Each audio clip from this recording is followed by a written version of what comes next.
Ace money the shit. Working that bitch. Ballin' like Swish. Diamonds wet like a fish. Pull up with them sticks. Come fuck with the clique. We fucked on your bitch.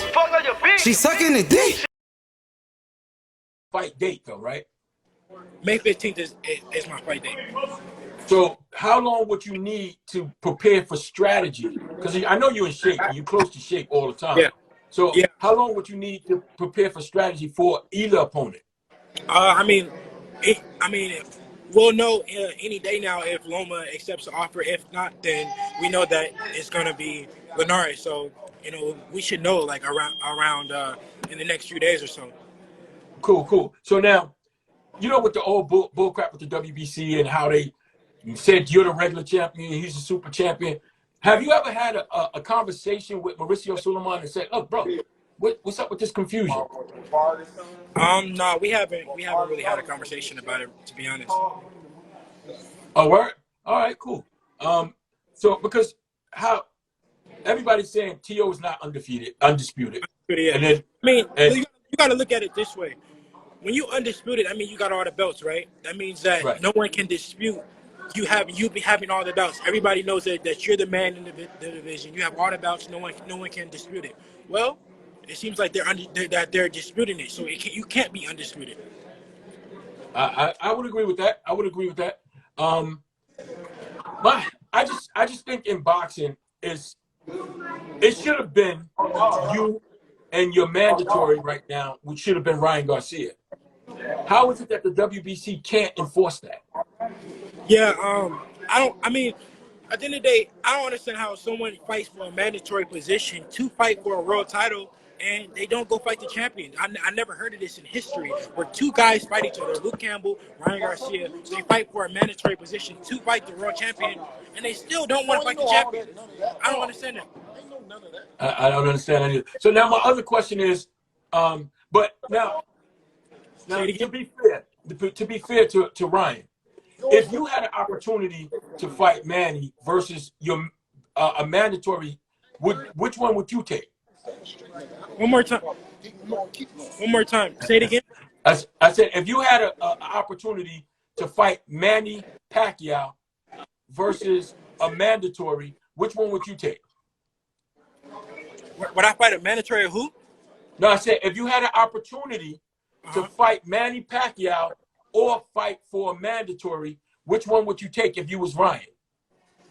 That never was a realistic fight. It never really was gonna happen. So I just felt like he was clout chasing, man. He's just saying that he was gonna fight him, and I know what happens behind the scenes. I know what's really going on.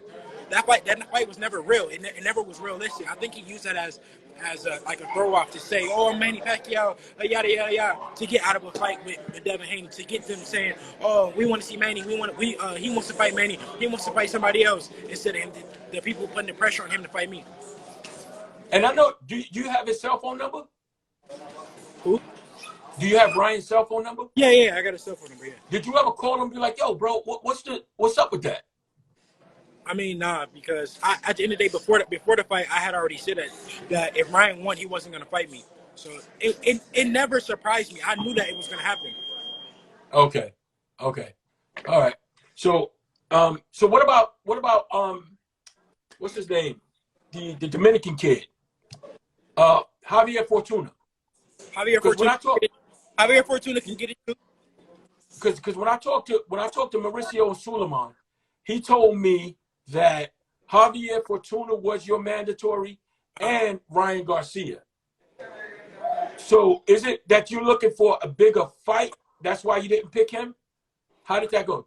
No, Javier Fortuna can get it too. It doesn't matter. Obviously, I want to fight the best, and my main priority right now is I want to fight Loma.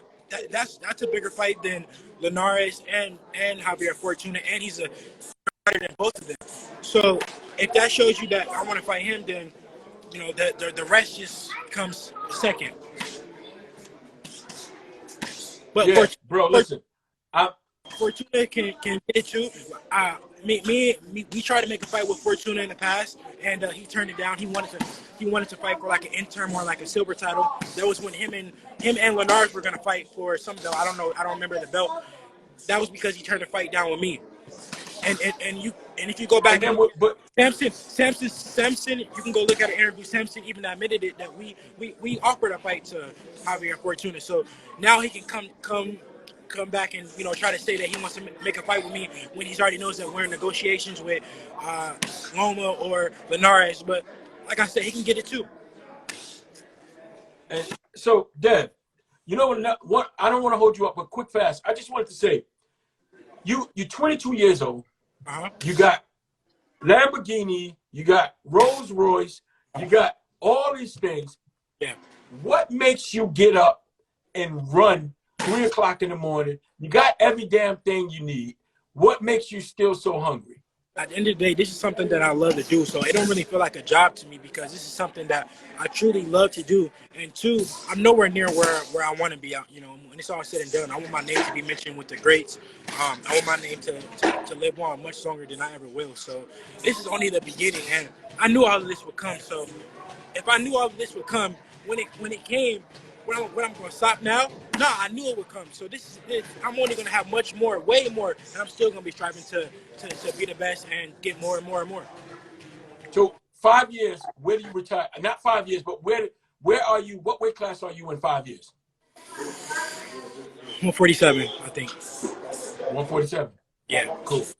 So listen, bro, I ain't gonna hold you up because I know you got a lot of work, but we're gonna reconvene this again. Yeah, for sure. I'm gonna cut it short now, and we're gonna talk about it and get in detail. But I really appreciate you coming on with me, bro. And I want you to have a great workout. And I'm excited about this news, man. I'm really excited. I hope everything works out for you, bro.